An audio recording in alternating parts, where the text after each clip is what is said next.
Hello दोस्तों, मैं मुंशी प्रेमचंद की एक और कहानी आप लोगों के लिए लेकर आई हूँ। इस कहानी का नाम है तिरिया चरित्र। बहुत ही अच्छी कहानी है, इसे पूरा एंड तक ज़रूर सुनना। कहानी पसंद आए तो प्लीज़ इसे एक लाइक और हमारे चैनल को सब्सक्राइब जरूर कर लेना। चलिए कहानी की तरफ बढ़ते हैं। सेठ लगनदास जी के जीवन की बगिया फलहीन थी। कोई ऐसा मानवीय, आध्यात्मिक या चिकित्सात्मक प्रयत्न न था जो उन्होंने न किया हो। यूँ शादी में एक पत्नीव्रत के कायल थे, मगर ज़रूरत और आग्रह से विवश होकर एक दो नहीं बल्कि 5 शादियां की। यहाँ तक कि उम्र के 40 साल गुजर गए और अंधेरे घर में उजाला न हुआ। बेचारे बहुत रंजीदा रहते। ये धन संपत्ति, ये ठाट बाट, ये वैभव और ये ऐश्वर्य क्या होंगे? मेरे बाद इनका क्या होगा? कौन इनको भोगेगा? ये ख्याल बहुत अफसोसनाक था। आखिर ये सलाह हुई कि किसी लड़के को गोद ले लेना चाहिए, मगर ये मसला पारिवारिक झगड़ों के कारण कई सालों तक स्थगित रहा। जब वो सेठ जी ने देखा कि बीवियों में अब तक बदस्तूर कशमकश हो रही है तो उन्होंने नैतिक साहस से काम लिया और होनहार अनाथ लड़के को गोद ले लिया। उसका नाम रखा गया मगनदास। उसकी उम्र 5-6 साल से ज़्यादा न थी, भला जहीन और तमीरदार। मगर औरतें सब कुछ कर सकती हैं, दूसरे के बच्चे को अपना नहीं समझ सकती। यहाँ तो 5 औरतों का साझा था। अगर एक उसे प्यार करती तो बाकी 4 औरतों का फ़र्ज था कि उससे नफरत करें। हाँ, सेठ जी उसके साथ बिल्कुल अपने लड़के की सी मोहब्बत करते थे। पढ़ाने को मास्टर रखे, सवारी के लिए घोड़े। रईसी ख्याल के आदमी थे। राग रंग का सामान भी मुहैया था। गाना सीखने का लड़के ने शौक किया तो उसका भी इंतजाम हो गया। गरज जब मगनदास जवानी पर पहुंचा तो रईसाना दिलचस्पियों में उसे कमाल हासिल था। उसका गाना सुनकर उस्ताद लोग कानों पर हाथ रखते। शहसवार ऐसा कि दौड़ते हुए घोड़े पर सवार हो जाता। डील डॉल शक्ल सूरत में उसका सा अलबेला जवान दिल्ली में कम होगा। शादी का मसला पेश हुआ। नागपुर के करोड़पति सेठ मक्खन लाल बहुत लहराए हुए थे। उनकी लड़की से शादी हो गई। धूमधाम का जिक्र किया जाए तो किस्सा वियोग की रात से भी लंबा हो जाए। मक्खन लाल का उसी शादी में दिवाला निकल गया। शादी तो हो गई पर विदाई टाल दी गई। इस वक्त मगनदास से ज़्यादा ईर्ष्या के योग आदमी और कौन होगा। उसकी ज़िंदगी की बहार उमंगों पर थी और मुरादों के फूल अपनी शबनमी ताजगी में खिल खिलकर हुस्न और ताजगी का समा दिखा रहे थे। मगर तकदीर की देवी कुछ और ही सामान कर रही थी।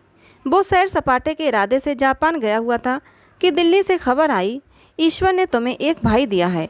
मुझे इतनी खुशी है कि ज़्यादा अरसे तक जिंदा न रह सकूं। तुम बहुत जल्द लौट आओ। मगनदास के हाथ से तार का कागज़ छूट गया और सर में ऐसा चक्कर आया जैसे किसी ऊंचाई से गिर पड़ा हो। मगनदास का किताबी ज्ञान बहुत कम था, मगर स्वभाव की सज्जनता से वो खाली हाथ न था। हाथों की उदारता ने जो समृद्धि का वरदान दिया, हृदय को भी उदार बना दिया था। उसे घटनाओं की इस काया पलट से दुख तो जरूर हुआ। आखिर इंसान ही था। मगर उसने धीरज से काम लिया और एक आशा और भय की मिली जुली हालत में देश को रवाना हुआ। रात का वक्त था। जब अपने दरवाजे पर पहुंचा तो नाच गाने की महफिल सजी देखी। उसके कदम आगे न बढ़े, लौट पड़ा और एक दुकान के चबूतरे पर बैठकर सोचने लगा कि अब क्या करना चाहिए। इतना तो उसे यकीन था कि सेठ जी उसका साथ भी कभी नहीं छोड़ेंगे।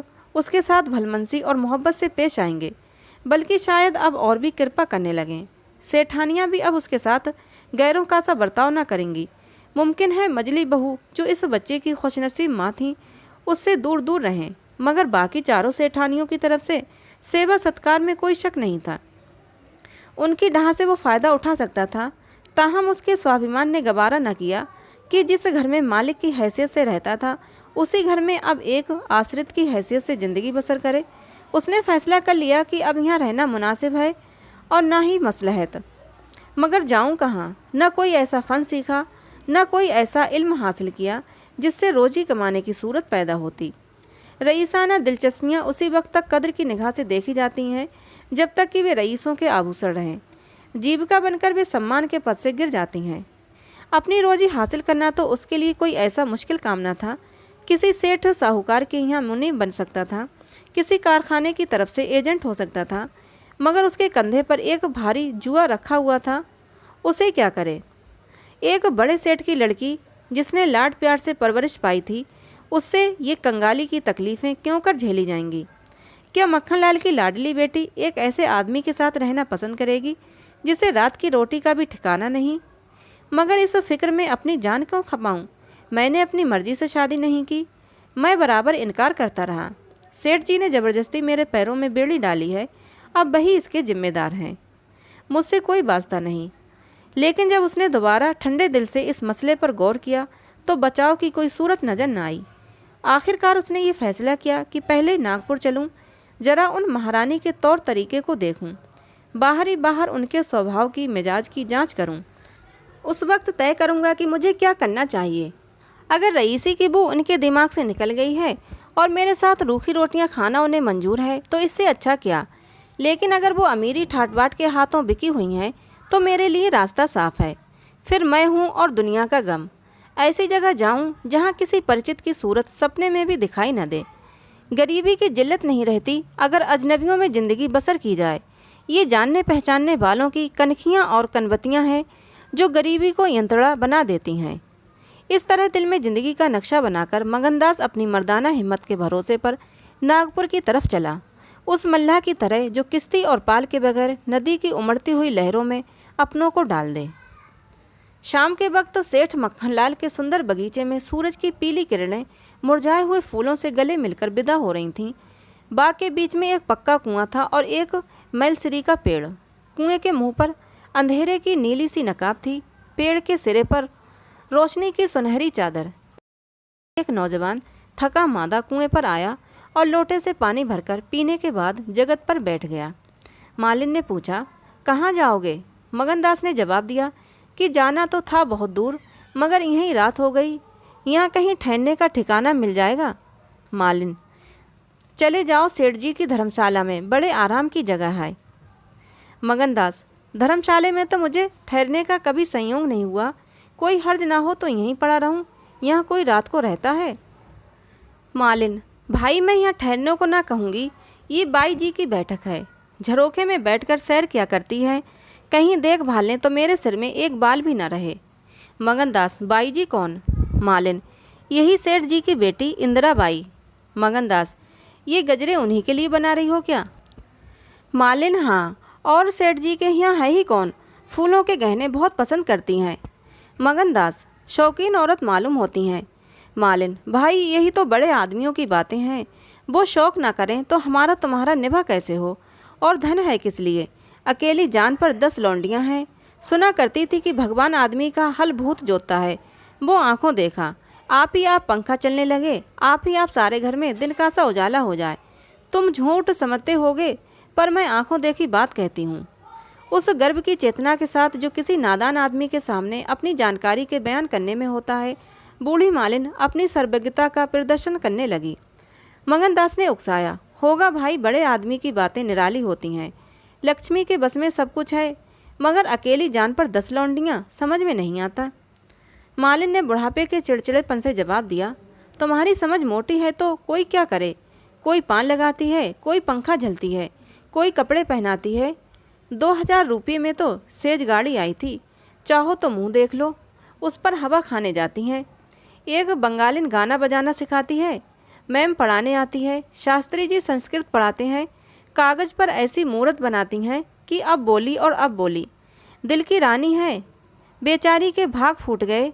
दिल्ली के सेठ लगनदास के गोद लिए हुए लड़के से ब्याह हुआ था, मगर राम जी की लीला, 70 बरस के मुर्दे को लड़का दिया। कौन पतियाएगा? जब से ये सुनावनी आई है तब से बहुत उदास रहती है। एक दिन रोती थी, मेरे सामने की बात है, बाप ने देख लिया, समझाने लगे, लड़की को बहुत चाहते हैं। सुनती हूँ दामाद को यहीं बुलाकर रखेंगे। नारायण करे मेरी रानी दूधों नाए पूतों फले। माली मर गया था, उन्होंने आड़ न ली होती तो घर भर के टुकड़े मांगती। मगनदास ने एक ठंडी सांस ली। बेहतर है अब यहाँ से अपनी इज्जत आबरू लिए हुए चल दो, यहाँ मेरा निभा ना होगा। इंदिरा रईस जादी है, तुम इस काबिल नहीं हो कि उसके शौहर बन सको। मालिन से बोला, तो धर्मशाला में जाता हूँ, जाने वहाँ खाट बाट मिल जाती है कि नहीं, मगर रात ही तो काटनी है, किसी तरह कट ही जाएगी। रईसों के लिए मखमली गद्दे चाहिए, हम मजदूरों के लिए पुआल ही बहुत है। ये कहकर उसने लुटिया उठाई, डंडा संभाला और दर्द भरे दिल से एक तरफ चल दिया। उस वक्त इंदिरा अपने झरोखे पर बैठी इन दोनों की बातें सुन रही थी। कैसा संयोग है कि स्त्री को स्वर्ग की सब सिद्धियां प्राप्त हैं और उसका पति आवारों की तरह मारा मारा फिर रहा है, उसे रात काटने का भी ठिकाना नहीं।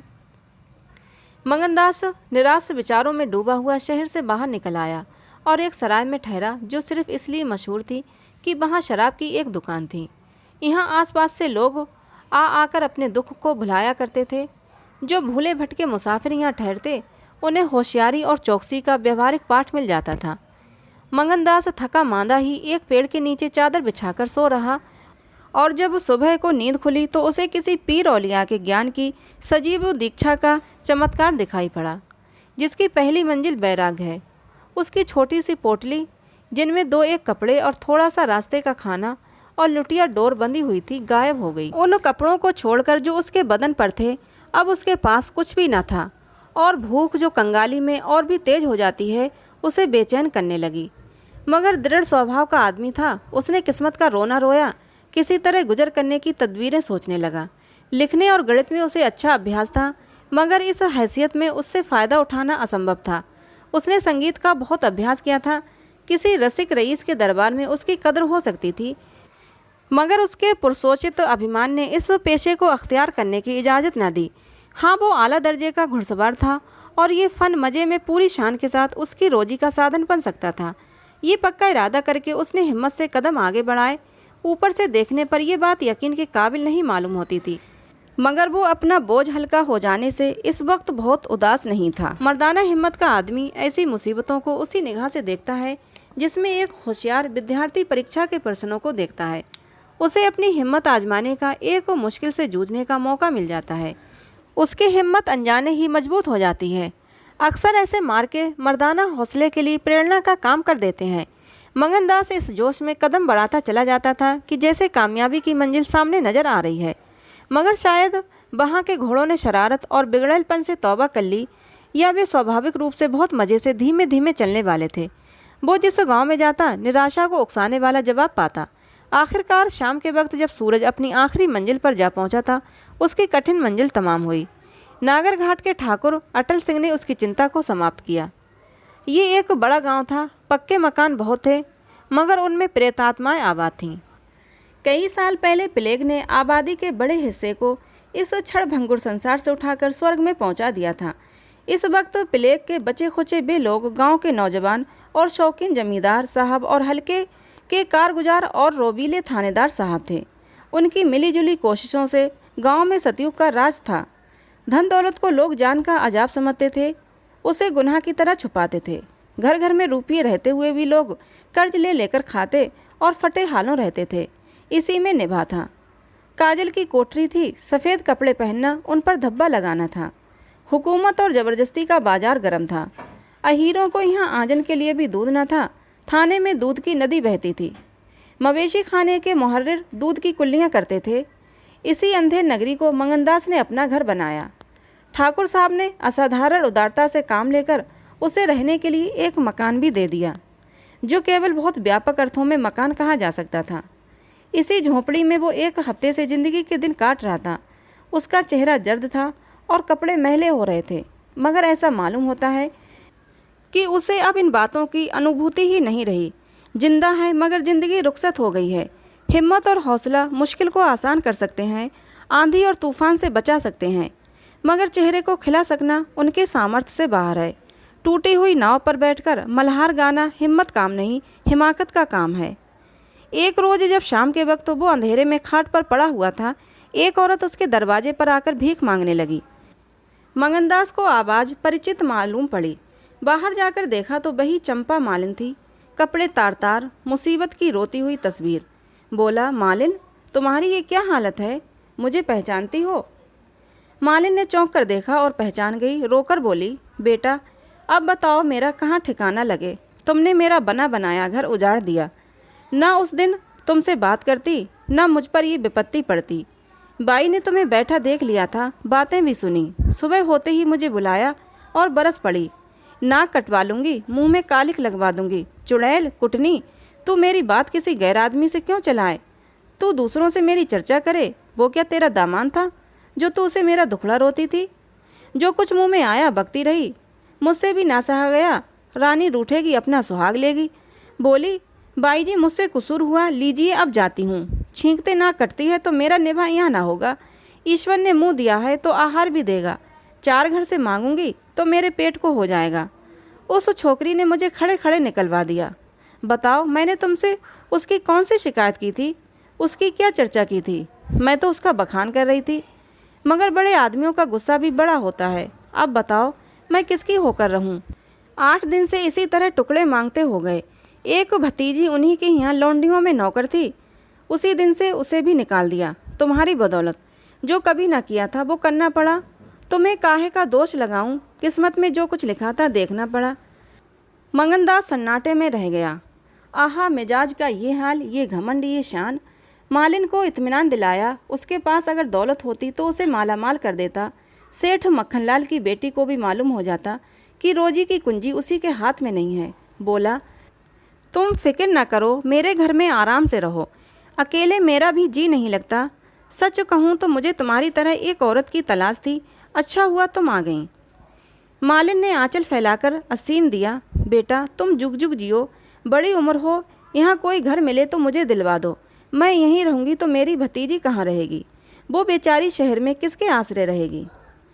मंगनलाल के खून में जोश आया। उसके स्वाभिमान को चोट लगी। उन पर ये आफत मेरी लाई हुई है। उनकी इस आवारागर्दी का मैं जिम्मेदार हूँ। बोला, कोई हर्ज ना हो तो उसे भी यहीं ले आओ। मैं दिन को यहाँ बहुत कम रहता हूँ। रात को बाहर चारपाई डालकर पड़ा रहा करूँगा। मेरी वजह से तुम लोगों को कोई तकलीफ़ ना होगी। यहाँ दूसरा मकान मिलना मुश्किल है। यही झोंपड़ा बड़ी मुश्किलों से मिला है। ये अंधेर नगरी है। जब तुम्हारी सुबीता कहीं लग जाए तो चली जाना। मंगनदास को क्या मालूम था कि हजरत इश्क उसकी ज़बान पर बैठे हुए उससे ये बातें कहलवा रहे हैं। क्या ये ठीक है कि इश्क पहले माशूक के दिल में पैदा होता है? नागपुर इसी गांव से 20 मील की दूरी पर था। चंपा उसी दिन चली गई और तीसरे दिन रंभा के साथ लौट आई। ये उसकी भतीजी का नाम था। उसके आने से झोंपड़े में जान सी पड़ गई। मंगनदास के दिमाग में मालिन की लड़की की जो तस्वीर थी, उसका रंभा से कोई मेल न था। वो सौंदर्य नाम की चीज़ का अनुभवी जौहरी था, मगर ऐसी सूरत जिस पर जवानी की ऐसी मस्ती और दिल का चैन छीन लेने वाला ऐसा आकर्षक हो, उसने पहले कभी न देखा था। उसकी जवानी का चांद अपनी सुनहरी और गंभीर शान के साथ चमक रहा था। सुबह का वक्त था। मंगनदास दरवाजे पर पड़ा ठंडी ठंडी हवा का मजा उठा रहा था। रंभा सिर पर घड़ा रखे पानी भरने को निकली। मंगनदास ने उसे देखा और एक लंबी सांस खींचकर उठ बैठा। चेहरा मोहरा बहुत ही मोहम, ताजे फूल की तरह खिला हुआ चेहरा, आंखों में गंभीरता, सरलता। मंगनदास को उसने भी देखा। चेहरे पर लाज की लाली दौड़ गई। प्रेम ने पहला बार किया। मंगनदास सोचने लगा, क्या तकदीर यहाँ कोई और गुल खिलाने वाली है? क्या दिल मुझे यहाँ भी चैन न लेने देगा? रंभा, तू यहाँ नाहक आई। नाहक एक गरीब का खून तेरे सर पर होगा। मैं तो अब तेरे हाथों बिक चुका। मगर क्या तू भी मेरी हो सकती है? लेकिन नहीं, इतनी जल्दबाजी ठीक नहीं। दिल का सौदा सोच समझकर करना चाहिए। तुमको अभी जब्त करना होगा। रंभा सुंदरी है, मगर झूठे मोती की आव और ताव उसे सच्चा नहीं बना सकती। तुम्हें क्या खबर कि उस भोली भाली लड़की के कान प्रेम के शब्द से परिचित नहीं हो चुके हैं? कौन कह सकता है कि उसके सौंदर्य की वाटिका पर किसी फूल चुनने वाले के हाथ नहीं पड़ चुके हैं? अगर कुछ दिनों की दिलबस्तगी के लिए कुछ चाहिए तो तुम आज़ाद हो, मगर ये नाजुक मामला है, जरा संभल के कदम रखना। पेशेवर जातों में दिखाई पड़ने वाला सौंदर्य अक्सर नैतिक बंधनों से मुक्त होता है। 3 महीने गुजर गए। मंगनदास रंभा को ज्यों-ज्यों बारीक से बारीक निगाहों से देखता, त्यों-त्यों उस पर प्रेम का रंग गाढ़ा होता जाता था। वो रोज़ उसे कुएं से पानी निकालते देखता। वो रोज़ घर में झाड़ू देती, रोज़ खाना पकाती। आहा, मंगनदास को उन ज्वार की रोटियों में मज़ा आता था, जो अच्छे से अच्छे व्यंजनों में भी ना आता था। उसे अपनी कोठरी हमेशा साफ सुथरी मिलती। न जाने कौन उसके बिस्तर बिछा देता। क्या ये रंभा की कृपा थी? उसकी निगाहें शर्मीली थीं। उसने उसे कभी अपनी तरफ चंचल आंखों से तकते नहीं देखा। आवाज़ ऐसी मीठी थी, मगर उसकी हंसी की आवाज़ कभी उसके कानों में नहीं आई। अगर मंगनदास उसके प्रेम में मतवाला हो रहा था तो कोई ताज्जुब की बात नहीं थी। उसकी भूखी निगाहें बेचैनी और लालसा में डूबी हुई हमेशा रंभा को ढूंढा करतीं। वो जब किसी गांव को जाता तो मीलों तक उसकी जिद्दी और बेताब आंखें मुड़ मुड़कर झोंपड़े के दरवाजे की तरफ आतीं। उसकी ख्याति आसपास फैल गई थी, मगर उसके स्वभाव की मुसीबत और उदार हृदयता से अक्सर लोग अनुचित लाभ उठाते थे। इंसाफ पसंद लोग तो स्वागत सत्कार से काम निकाल लेते और जो लोग ज़्यादा समझदार थे वे लगातार तकाज़ों का इंतजार करते। चूँकि मंगनदास इस फन को बिल्कुल नहीं जानता था, बावजूद दिन रात की दौड़ धूप के गरीबी से उसका गला न छूटता। जब वो रंभा को चक्की पीसते हुए देखता तो गेहूं के साथ उसका दिल भी पिस जाता था। वो कुएं से पानी निकालती तो उसका कलेजा निकल आता। जब वो पड़ोस की औरतों के कपड़े सीती तो कपड़ों के साथ साथ मंगनदास का दिल भी छिद जाता था, मगर कुछ बस में न था और न काबू में। मंगनदास की हृदय भेदी दृष्टि को इसमें तो कोई संदेह नहीं था कि उसके प्रेम का आकर्षण बिल्कुल बेअसर नहीं है, वरना रंभा की उन वफा से भरी हुई खातिरदारियों की तुक कैसे बिठाता। वफा ही वो जादू है, रूप के गर्व का सिर नीचा कर सकता है। मगर प्रेमिका के दिल में बैठने का मादा उसमें बहुत कम था। कोई दूसरा मनचला प्रेमी अब तक अपने वशीकरण में कामयाब हो चुका होता, लेकिन मंगनदास ने दिल आशिकी का पाया था और जवान माशूक की। एक रोज़ शाम के वक्त चंपा किसी काम से बाजार गई हुई थी और मंगनदास हमेशा की तरह चारपाई पर पड़ा सपने देख रहा था। रंभा अद्भुत छटा के साथ आकर उसके सामने खड़ी हो गई। उसका भोला चेहरा कमल की तरह खिला हुआ था और आंखों से सहानुभूति का भाव छलक रहा था। मंगनदास ने उसकी तरफ पहले आश्चर्य और फिर प्रेम की निगाहों से देखा और दिल पर जोर डालकर बोला, आओ रंभा, तुम्हें देखने को बहुत दिन से आंखें तरस रही थीं। रंभा ने भोलेपन से कहा, मैं यहाँ न आती तो तुम मुझसे कभी न बोलते। मंगनदास का हौसला बढ़ा, बोला, बिना मर्जी पाए तो कुत्ता भी नहीं आता। रंभा मुस्कुराई, कली खिल गई, मैं तो आप ही आप चली आई। मंगनदास का कलेजा उछल पड़ा। उसने हिम्मत करके रंभा का हाथ पकड़ लिया और भावावेश से कांपती हुई आवाज़ से बोला, नहीं रंभा, ऐसा नहीं है, ये मेरी महीनों की तपस्या का फल है। मंगनदास ने बेताब होकर उसे गले से लगा लिया। जब वो चलने लगी तो अपने प्रेमी की ओर प्रेम भरी दृष्टि से देखकर बोली, अब ये प्रीत हमको निभानी होगी। पौ फटने के वक्त जब सूर्य देवता के आगमन की तैयारियां हो रही थीं, मंगनदास की आंखें खुलीं। रंभा आटा पीस रही थी। उस शांतिपूर्ण सन्नाटे में चक्की की घुमर घुमर बहुत सुहानी मालूम होती थी और रंभा उससे सुर मिलाकर अपने प्यारे ढंग से गाती थी। झुलनिया मोरी पानी में गिरी, मैं जानू पिया मोको मन है, उल्टी मनावन मोको पड़ी, झुलनिया मोरी पानी में गिरी। साल भर गुजर गया। मंगनदास की मोहब्बत और रंभा के सलीके ने मिलकर उस वीरान झोंपड़े को कुंज बाग बना दिया। अब वहाँ गायें थीं, फूलों की क्यारियाँ थीं और कई देहाती ढंग के मोड़े थे। सुख और सुविधा की अनेक चीज़ें दिखाई पड़ती थीं। एक रोज़ सुबह के वक्त मंगनदास कहीं जाने के लिए तैयार हो रहा था कि एक संभ्रांत व्यक्ति अंग्रेजी पोशाक पहने उसे ढूंढता हुआ आ पहुंचा और उसे देखते ही दौड़कर गले से लिपट गया। मंगनदास और वो दोनों एक साथ पढ़ा करते थे। अब वो वकील हो गया था। मंगनदास ने भी अब पहचाना और कुछ झेंपता और कुछ झिझकता उससे गले लिपट गया। बड़ी देर तक दोनों दोस्त बातें करते रहे। बातें क्या थीं, घटनाओं और संयोगों की एक लंबी कहानी थी। कई महीने हुए सेठ लगन का छोटा बच्चा चेचक की नज़र हो गया। सेठ जी ने दुख के मारे आत्महत्या कर ली और अब मंगनदास सारी जायदाद, कोठी, इलाके और मकानों का एक छत्र स्वामी था। सेठानियों में आपसी झगड़े हो रहे थे। कर्मचारियों ने गबन को अपना ढंग बना रखा था। बड़ी सेठानी उसे बुलाने के लिए खुद आने को तैयार थी, मगर वकील साहब ने उन्हें रोका था। मंगनदास ने मुस्कुराकर पूछा, तुम्हें क्यों कर मालूम हुआ कि मैं यहाँ हूँ? तो वकील साहब ने फरमाया, महीने भर से तुम्हारी टोह में हूँ। सेठ मक्खनलाल ने अता पता बतलाया। तुम दिल्ली पहुँचे और मैंने अपना महीने भर का बिल पेश किया। रंभा अधीर हो रही थी कि ये कौन है और इनमें क्या बातें हो रही हैं। 10 बजते बजते वकील साहब मंगनदास से एक हफ्ते के अंदर आने का वादा लेकर विदा हुए। उसी वक्त रंभा आ पहुंची और पूछने लगी, ये कौन थे? इनका तुमसे क्या काम था? मंगनदास ने जवाब दिया, यमराज का दूत। रंभा बोली, क्या आप शगुन बकते हो? मंगनदास, नहीं नहीं रंभा, ये अपशगुन नहीं है, ये सचमुच मेरी मौत का दूत था। मेरी खुशियों के बाग को रौंदने वाला, मेरी हरी भरी खेती को उजाड़ने वाला। रंभा, मैंने तुम्हारे साथ दगा की है, मैंने तुम्हें अपने फरेब के जाल में फंसाया है, मुझे माफ़ कर दो। मोहब्बत ने मुझसे ये सब करवाया। मैं मगन सिंह ठाकुर नहीं हूँ, मैं सेठ लगनदास का बेटा और सेठ मक्खनलाल का दामाद हूँ। मंगनदास को डर था कि रंभा ये सुनते ही चौंक पड़ेगी और शायद उसे जालिम दगाबाज कहने लगे, मगर उसका ख्याल गलत निकला। रंभा ने आंखों में आंसू भरकर सिर्फ इतना कहा, तो क्या तुम मुझे छोड़कर चले जाओगे? मंगनदास ने उसे गले लगाकर कहा, हाँ। रंभा बोली, क्यों? मंगनदास, इसलिए कि इंदिरा बहुत होशियार, सुंदर और धनी है। रंभा, मैं तुम्हें न छोड़ूंगी। कभी इंदिरा की लौंडी थी, अब उनकी सौत बनूंगी। तुम जितनी मुझसे मोहब्बत करोगे उतनी इंदिरा से तो ना करोगे ना? क्यों? मंगनदास इस भोलेपन पर मतवाला हो गया। मुस्कुराकर बोला, अब इंदिरा तुम्हारी लौंडी बनेगी, मगर सुनता हूँ वो बहुत सुंदर है। कहीं मैं उसकी सूरत पर लुभा न जाऊँ। मर्दों का हाल तुम नहीं जानती, मुझे अपना ही डर लगता है। रंभा ने विश्वास भरी आंखों से देखकर कहा, क्या तुम भी ऐसा करोगे? जो जी में आए कन्ना, मैं तुम्हें ना छोड़ूंगी। इंदिरा रानी बने, मैं लौंडी रहूंगी। क्या इतने पर भी मुझे छोड़ दोगे? मंगनदास की आंखें डबडबा गईं। बोला, प्यारी, मैंने फैसला कर लिया है कि दिल्ली न जाऊंगा।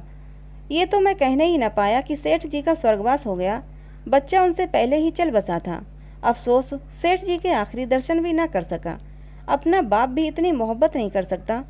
उन्होंने मुझे अपना वारिस बनाया है। वकील साहब कहते थे कि सेठानियों में अनबन है, नौकर चाकर लूटपाट मचा रहे हैं। वहाँ का ये हाल है और मेरा दिल वहाँ जाने पर राजी नहीं होता। दिल तो यहाँ है, वहाँ कौन जाए? रंभा जरा देर तक सोचती रही, फिर बोली, तो मैं तुम्हें छोड़ दूंगी। इतने दिन तुम्हारे साथ रही, जिंदगी का सुख लूटा। अब जब तक जीऊँगी इस सुख का ध्यान करती रहूँगी, मगर तुम मुझे भूल तो न जाओगे। साल में एक बार देख लिया करना, इसी झोंपड़े में आकर। मंगनदास ने बहुत रोका, मगर आंसू न रुक सके। बोला, रंभा, ये बातें ना करो, कलेजा बैठा जाता है। मैं तुम्हें छोड़ नहीं सकता, इसीलिए नहीं कि तुम्हारे ऊपर कोई एहसान है, तुम्हारी खातिर नहीं, अपनी खातिर। वो शक्ति, वो प्रेम, वो आनंद जो मुझे यहाँ मिलता है और कहीं नहीं मिल सकता। खुशी के साथ जिंदगी बसर हो, यही मनुष्य के जीवन का लक्ष्य है। मुझे ईश्वर ने ये खुशी यहाँ दे रखी है, तो मैं उसे क्यों छोड़ूं? धन दौलत को मेरा सलाम है, मुझे उसकी हवस नहीं है। रंभा फिर गंभीर स्वर में बोली, मैं तुम्हारे पाँव की बेड़ी न बनूंगी। चाहे तुम अभी मुझे न छोड़ो, लेकिन थोड़े दिनों में तुम्हारी ये मोहब्बत न रहेगी। मंगनदास को कोड़ा सा लगा, जोश से बोला, तुम्हारे सिवा इस दिल में अब कोई और जगह नहीं पा सकता। रात ज़्यादा आ गई थी, अष्टमी का चांद सोने जा चुका था। दोपहर के कमल की तरह साफ आसमान में सितारे खिले हुए थे। किसी खेत के रखवाले की बांसुरी की आवाज़, जिसे दूरी ने तासीर, सन्नाटे ने सुरीलापन और अंधेरे ने आत्मिकता का आकर्षण दे दिया था, कानों में आ रही थी कि जैसे कोई पवित्र आत्मा नदी के किनारे बैठी हुई पानी की लहरों से या दूसरे किनारे के खामोश और अपनी तरफ खींचने वाले पेड़ों से अपनी जिंदगी की गम की कहानी सुना रही है। मंगनदास सो गया, मगर रंभा की आंखों में नींद न आई। सुबह हुई तो मंगनदास उठा और रंभा रंभा पुकारने लगा, मगर रंभा रात ही को अपनी चाची के साथ वहाँ से कहीं चली गई। मंगनदास को उस मकान के दरो दीवार पर एक हसरत सी छाई हुई मालूम हुई कि जैसे घर की जान निकल गई हो। वो घबराकर उस कोठरी में गया जहाँ रंभा रोज चक्की पीसती थी, मगर अफसोस, आज चक्की एकदम निश्चल थी। फिर वो कुएं की तरफ दौड़ा, लेकिन ऐसा मालूम हुआ कि कुएं ने उसे निगल जाने के लिए अपना मुंह खोल दिया है। तब वो बच्चों की तरह चीख उठा, रोता हुआ फिर उसी झोंपड़ी में आया जहाँ कल रात तक प्रेम का बास था, मगर आहा, उस वक्त वो शोक का घर बना हुआ था। जब जरा आंसू थमे तो उसने घर में चारों तरफ निगाह दौड़ाई। रंभा की साड़ी अरगनी पर पड़ी हुई थी। एक पिटारी में वो कंगन रखा हुआ था जो मंगनदास ने उसे दिया था। बर्तन सब रखे हुए थे, साफ और सुथरे। मंगनदास सोचने लगा, रंभा, तूने रात को कहा था मैं तुम्हें छोड़ दूंगी। क्या तूने वो बात दिल से कही थी? मैंने तो समझा था तू दिल लगी कर रही है, नहीं तो तुझे कलेजे में छिपा लेता। मैं तो तेरे लिए सब कुछ छोड़े बैठा था। तेरा प्रेम मेरे लिए सब कुछ था। आह, मैं यूँ बेचैन हूँ, क्या तू बेचैन नहीं है? हाय, तू रो रही है, मुझे यकीन है कि तू अब भी लौट आएगी। फिर सजीव कल्पनाओं का एक झमकट उसके सामने आया। वो नाजुक अदाएँ, वो मतवाली आँखें, वो भोली भाली बातें, वो भूली हुई सी मेहरबानियाँ, वो जीवनदायी मुस्कान, वो आशिकों जैसी दिलजोइयाँ, वो प्रेम का बास, वो हमेशा खिला रहने वाला चेहरा, वो लचक लचक कर कुएं से पानी लाना, वो इंतजार की सूरत, वो मस्ती से भरी हुई बेचैनी, ये सब तस्वीरें उसकी निगाहों के सामने बेताबी के साथ फिरने लगी। मंगनदास ने एक ठंडी सांस ली और आंसुओं और दर्द की उमड़ती हुई नदी को मर्दाना जब्त से रोककर उठ खड़ा हुआ। नागपुर जाने का पक्का फैसला हो गया। तकिए के नीचे से संदूक की कुंजी उठाई तो कागज का एक टुकड़ा निकल आया। ये रंभा की विदा की चिट्ठी थी। प्यारे, मैं बहुत रो रही हूँ, मेरे पैर नहीं उठते, मगर मेरा जाना जरूरी है। तुम्हें जगाऊंगी तो तुम जाने न दोगे। आहा, कैसे जाऊं, अपने प्यारे पति को कैसे छोड़ूं। किस्मत मुझसे ये आनंद का घर छुड़वा रही है। मुझे बेवफा न कहना, मैं तुमसे फिर कभी मिलूंगी। मैं जानती हूँ कि तुमने मेरे लिए ये सब कुछ त्याग दिया है, मगर तुम्हारे लिए ज़िंदगी में बहुत कुछ उम्मीदें हैं। मैं अपनी मोहब्बत की धुन में तुम्हें उन उम्मीदों से क्यों दूर रखूं। अब तुमसे जुदा होती हूँ, मेरी सुध कभी मत भूलना। मैं तुम्हें हमेशा याद रखूँगी इस आनंद के लिए। ये आनंद हम कभी ना भूलेंगे। क्या तुम मुझे भूल सकोगे? तुम्हारी प्यारी रंभा। मंगनदास को दिल्ली आए हुए 3 महीने गुजर चुके हैं। इस बीच उसे सबसे बड़ा जो निजी अनुभव हुआ वो ये था कि रोजी की फिक्र और धंधों की बहुतायात से उमड़ती हुई भावनाओं का जोर कम किया जा सकता है। 1.5 साल पहले का बेफिक्र नौजवान अब एक समझदार और सूझबूझ रखने वाला आदमी बन गया था। सागर घाट के उस कुछ दिनों के रहने से उसे रियाया की इन तकलीफ़ों का निजी ज्ञान हो गया था, जो कारिंदों और मुख्तारों की सख्तियों की बदौलत उन्हें उठानी पड़ती हैं। उसने उसे रियासत के इंतजाम में बहुत मदद दी और गौ कर्मचारी दबी जबान से उसकी शिकायत करते थे और अपनी किस्मतों और जमाने के उलट फेर को कोसते थे। मगर रियाया खुश थी। हाँ, जब वो सब धंधों से फुर्सत पाता तो एक भोली भाली सूरत वाली लड़की उसके ख्याल के पहलू में आ बैठती और थोड़ी देर के लिए सागर घाट का वो हरा भरा झोंपड़ा उसकी मस्तियाँ आँखों के सामने आ जाता। सारी बातें एक सुहाने सपने की तरह याद आकर उसके दिल को मसोलने लगती। लेकिन कभी कभी खुद ब खुद उसका ख्याल इंदिरा की तरफ भी जा पहुँचता। को उसके दिल में रंभा की वही जगह थी, मगर किसी तरह उसमें इंदिरा के लिए भी एक कोना निकल आया था। जिन हालातों और आफतों ने उसे इंदिरा से बेजार कर दिया था वो अब रुखसत हो गई थीं। अब उसे इंदिरा से कुछ हमदर्दी हो गई, मगर उसके मिजाज में घमंड है, हुकूमत है, तकल्लुफ़ है, शान है। तो ये उसका कसूर नहीं है, ये रईसजादों की आम कमजोरियां हैं। यही उनकी शिक्षा है। वे बिल्कुल बेबस हैं और मजबूर हैं। इन बदलते हुए और संतुलित भावों के साथ जहां वो बेचैनी के साथ रंभा की याद को ताज़ा किया करता था, वहां इंदिरा का स्वागत करने को और उसे अपने दिल में जगह देने के लिए भी तैयार था। वो दिन दूर नहीं था जब उसे उस आजमाइश का सामना करना पड़ेगा। उसके कई आत्मीय अमीराना शान शौकत के साथ इंदिरा को विदा कराने के लिए नागपुर गए हुए थे। मंगनदास की तबीयत आज तरह तरह के भावों के कारण, जिनमें प्रतीक्षा और मिलन की उत्कंठा विशेष थी, उचाट सी हो रही थी। जब कोई नौकर आता तो वो संभल बैठता कि शायद इंदिरा आ पहुंची। आखिर शाम के वक्त जब दिन और रात गले मिल रहे थे, जनान खाने में जोर शोर के गाने की आवाज़ों ने बहू के पहुंचने की सूचना दी। सुहाग की सुहानी रात थी। 10 बज गए थे। खुले हुए हवादार सहन में चांदनी छिटकी हुई थी। वो चांदनी जिसमें नशा है, आरजू है और खिंचाव है। गमलों में खिले हुए गुलाब और चंपा के फूल चांद की सुनहरी रोशनी में और ज़्यादा गंभीर और खामोश नजर आते थे। मंगनदास इंदिरा से मिलने के लिए चला। उसके दिल में लालसाएं जरूर थीं, मगर एक पीड़ा भी थी। दर्शन की उत्कंठा थी, मगर प्यार से खोखली। मोहब्बत नहीं, प्राणों का खिंचाव था जो उसे खींचे लिए जाता था। उसके दिल में बैठी हुई रंभा शायद बार बार बाहर निकलने की कोशिश कर रही थी, इसीलिए दिल में धड़कन हो रही थी। वो सोने के कमरे में दरवाजे पर पहुंचा। रेशमी पर्दा पड़ा हुआ था। उसने पर्दा उठा दिया। अंदर एक औरत सफ़ेद साड़ी पहने खड़ी थी। हाथ में चंद खूबसूरत चूड़ियों के सिवा उसके बदन पर एक जेवर भी न था। ज्यों ही पर्दा उठा और मंगनदास ने अंदर कदम रखा तो वो मुस्कुराती हुई उसकी तरफ बढ़ी। मंगनदास ने उसे देखा और देखते ही चकित रह गया। बोला, रंभा। और दोनों प्रेमावेश से लिपट गए। दिल में बैठी हुई रंभा बाहर निकल आई थी। साल भर गुजरने के बाद एक दिन इंदिरा ने अपने पति से कहा, क्या रंभा को बिल्कुल भूल गए? कैसे बेवफा हो, कुछ याद है? उसने चलते वक्त तुमसे क्या विनती की थी? मंगनदास ने कहा, खूब याद है। वो आवाज़ भी कानों में गूंज रही है। मैं रंभा को भोली भाली लड़की समझता था, ये नहीं जानता था कि ये तिरिया चरित्र का जादू है। मैं अपनी रंभा को अब भी इंदिरा से ज़्यादा प्यार करता हूँ। तो मैं डहा तो नहीं होती? इंदिरा ने हंसकर जवाब दिया, डहा क्यों हो? तुम्हारी रंभा है तो क्या मेरा गनसिंह नहीं है? मैं अब भी उस पर मरती हूँ।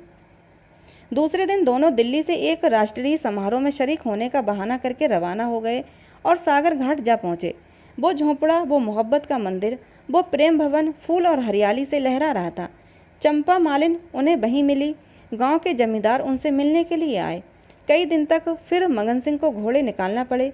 रंभा कुएं से पानी लाती, खाना पकाती, फिर चक्की पीसती और गाती। गांव की औरतें फिर उससे अपने कुर्ते और बच्चों की लेसदार टोपियां सिलाते।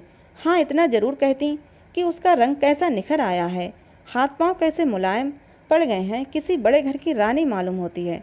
मगर स्वभाव वही है, वही मीठी बोली है, वही मुरौबत है, वही हंसमुख चेहरा। इस तरह एक हफ्ते इस सरल और पवित्र जीवन का आनंद उठाने के बाद दोनों दिल्ली वापस आए। और अब 10 साल गुजरने पर भी साल में एक बार उस झोंपड़े के नसीब जागते हैं। वो मोहब्बत की दीवार अभी तक उन दोनों प्रेमियों को अपनी छाया में आराम देने के लिए खड़ी है। तो दोस्तों, अभी आप सुन रहे थे मुंशी प्रेमचंद की कहानी तिरिया चरित्र। ये कहानी आपको कैसी लगी कमेंट करके ज़रूर बताना।